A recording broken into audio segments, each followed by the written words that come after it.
क्या वसुंधरा को मुख्य चेहरा न रखकर बीजेपी बहुत बड़ी गलती कर रही है? वसुंधरा राजे के खेमे की नाराजगी से क्या बीजेपी का समीकरण बिगड़ सकता है? आखिर क्यों राजस्थान के कई भाजपा नेताओं ने नरेंद्र मोदी और अमित शाह के खिलाफ मोर्चा खोल दिया है? क्या इस बार कई केंद्रीय नेताओं को टिकट देकर राजस्थान में बीजेपी ने गलती कर दी है? क्या इस बार मोदी और अमित शाह की गणित राजस्थान में उठ रहे बगावती तेवर को रोक पाएगी? राजस्थान में इस वक्त राजनीति बहुत ही ज्यादा गर्म हुई है। बीजेपी ने जिस प्रकार मध्य प्रदेश के अंदर केंद्रीय नेताओं को उतारकर अपने गणित को सेट करने की कोशिश की है, उसी गणित को राजस्थान में भी बीजेपी लागू करना चाह रही है। लेकिन जैसे ही भाजपा ने इस गणित पर पहली सूची जारी तो राजस्थान के कई विधानसभा क्षेत्र से बगावती स्वर उठने लगे। चुनाव के चाणक्य कहे जाने वाले अमित शाह क्या राजस्थान की राजनीति में सब कुछ सही कर पाएंगे? राजस्थान की राजनीति के अंदर बीजेपी के अंदर जो उथल पुथल चल रही है उससे देखकर हर कोई हैरान है। बीजेपी आला कमान को भी नेताओं के बगावती तेवर ने बैकफुट पर धकेल दिया है। राजस्थान के अंदर बीजेपी के 41 उम्मीदवारों की लिस्ट आने के बाद से ही एक के बाद एक विधानसभा क्षेत्र से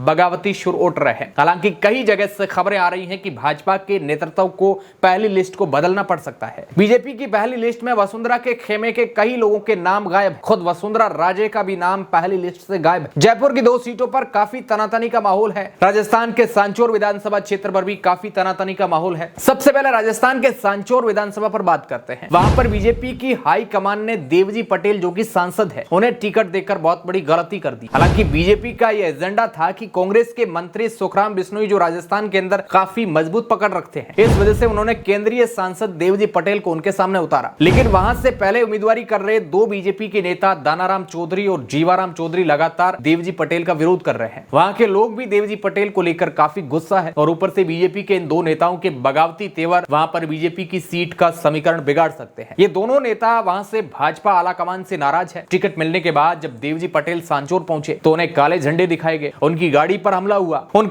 उनको विरोध सामना करना पड़ रहा है और लगातार उनके खिलाफ कई जगह से मंच पर भी ये दोनों नेता लगातार विरोध कर रहे हैं। इसके अलावा नेताओं ने कई जगह पर कार्यक्रम में देवजी पटेल का विरोध किया है और उन्होंने कहा कि हमारे साथ धोखा किया गया है। दानाराम चौधरी जिनके बारे में कहा जा रहा है कि वहां से बीजेपी की सीट वो निकाल सकते थे और वहां पर उनके साथ बहुत बड़ा जन समर्थन है, इस प्रकार उनके समर्थक मानते हैं। लेकिन देवजी पटेल को भाजपा ने टिकट देकर वहां पर समीकरण बिगाड़ दिया है। लगातार वहां से काफी बड़ा तबका मांग कर रहा है कि टिकट में फेरबदल करके दानाराम चौधरी को टिकट दिया जाए, लेकिन बीजेपी की तरफ से कोई भी पुनः विचार नहीं किया गया है। जयपुर के झोटवाड़ा सीट पर बीजेपी के आला कमान ने राज्यवर्धन सिंह राठौड़ को प्रत्याशी बनाया है, लेकिन वहां पर भाजपा के ही कार्यकर्ताओं ने अपने ही नेता को काले झंडे दिखाए हैं। यहां तक की खबरें ये भी आ रही हैं कि कर्नल राज्यवर्धन सिंह राठौड़ के खिलाफ भाजपा के नेताओं ने मोर्चा खोलकर उनके खिलाफ गो बैक के नारे लगाए, उन्हें काले झंडे दिखाए गए। झोटवाड़ा के अंदर बीजेपी का समीकरण बिगड़ा हुआ नजर आ रहा है और ये समीकरण कोई बाहर की पार्टी नहीं बिगाड़ रही बल्कि बीजेपी के ही नेता बिगाड़ने में लगे हुए हैं। यहाँ पर ऐसा लग रहा है कि भाजपा ने राज्यवर्धन सिंह राठौड़ को टिकट देकर गलती कर दी है। अब इनका विरोध बीजेपी के नेता खुलकर करने लग गए हैं। जयपुर के झोटवाड़ा सीट से पूर्व मंत्री राजपाल सिंह शेखावत को टिकट न मिलने से उनके समर्थक काफी नाराज। कार्यकर्ताओं को पूरी उम्मीद थी कि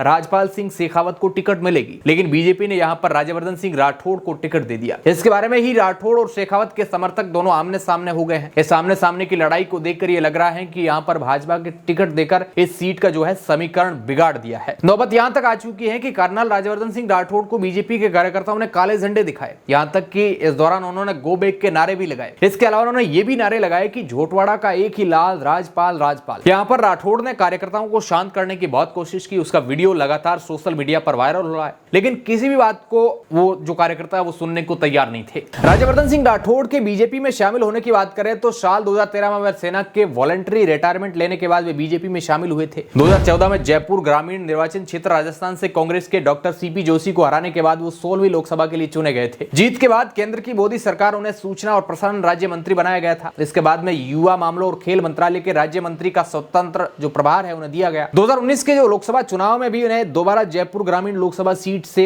खड़े हुए वो कृष्ण पूनिया को उन्होंने हराया था। लेकिन इस बार बीजेपी ने यहाँ पर बड़ा गेम खेलकर इन्हें इस बार लोकसभा से सीधे विधानसभा चुनाव में उतार दिया है और यहाँ पर भाजपा ने सांसद राज्यवर्धन सिंह राठौड़ को झोटवाड़ा से टिकट दे दिया है। कहा जा रहा है कि राज्यवर्धन सिंह राठौड़ के बदले जिस व्यक्ति का टिकट कटा है उनका नाम राजपाल सिंह शेखावत है, जिन्हें वसुंधरा के करीबी नेता माना जाता है और वसुंधरा के करीबी नेता का नाम उस लिस्ट से गायब देखकर हर कोई हैरान है। और कहा जा रहा है कि वसुंधरा के करीबी नेताओं को जो है बीजेपी साइड में कर रही है, इस प्रकार का लोग वहां पे कयास लगा रहे हैं। टिकट कटने के बाद राजपाल सिंह शेखावत काफी नाराज। राजनीतिक गलियारों से खबरें ये भी आ रही हैं कि राजपाल सिंह शेखावत वसुंधरा राजे का इशारे का इंतजार कर रहे हैं। वसुंधरा का रुख जिस प्रकार होगा वाकई में ये देखने वाला है। वसुंधरा को लेकर भी कहा जा रहा है कि केंद्रीय नेतृत्व में वसुंधरा को साइड में करने का जो है लगातार इस प्रकार का बातें सामने आ रही है। मोदी की जनसभा रैलियों के दौरान भी वसुंधरा को नजरअंदाज करना लगातार इस प्रकार की खबरों में बना रहा था। खबरों में लगातार ये बना रहा था कि वसुंधरा को केंद्रीय नेतृत्व जो है इस बार मुख्य चेहरे के रूप में नहीं देखना चाहता है, जिस वजह से शायद वसुंधरा को कई मंचों पर नजरअंदाज किया गया। हालांकि यह भी कहा जा रहा है कि वसुंधरा और बीजेपी की अंदरूनी बातचीत जो है हो गई है और मामला अभी शांत है, किसी भी प्रकार की बगावत जो है नहीं। लेकिन जिस प्रकार भी वसुंधरा के करीबी जो नेता है उनका टिकट की लिस्ट में नाम न देखकर वाकई में लोगों को हैरानी हो रही है। दूसरी तरफ यह भी कहा जा रहा है कि जिस प्रकार वसुंधरा के समर्थकों का टिकट कटा है और अगर ये बागी तेवर दिखा देते हैं तो राजस्थान के अंदर बीजेपी के लिए समीकरण बैठाना मुश्किल हो सकता है। वसुंधरा को राजस्थान के अंदर एक बहुत ही कद्दावर नेता माना जाता है। राजनीतिक जानकार मानते हैं कि अगर वसुंधरा को मुख्य चेहरा बनाकर बीजेपी आगे आती है तो राजस्थान को जीतना उनके लिए आसान हो सकता है। दूसरी तरफ अशोक गहलोत सरकार इस बार बहुत से राजनीतिक खेल खेले उन्होंने, जिस वजह से इस बार अशोक गहलोत का पलड़ा काफी भारी नजर आता रहा राजस्थान के अंदर। जहां पर सीट कमजोर थी वहां पर जिलों की वजह से अशोक गहलोत की पकड़ काफी मजबूत हुई है। हालांकि कई जगह सर्वे बता रहे हैं कि इस बार कांटे की टक्कर रहेगी, लेकिन वसुंधरा राजे के बिना राजस्थान को फतह करना बीजेपी के लिए काफी मुश्किल है। लेकिन जिस प्रकार वसुंधरा को नजरअंदाज किया जा रहा है, इससे देखकर यही लग रहा है कि केंद्रीय नेतृत्व वसुंधरा को फेस जो है बनाकर राजस्थान के अंदर चुनाव नहीं लड़ना चाहता है, बल्कि फूल के ऊपर चुनाव लड़ने के बाद मुख्यमंत्री को जो है बाद में तय किया जाएगा।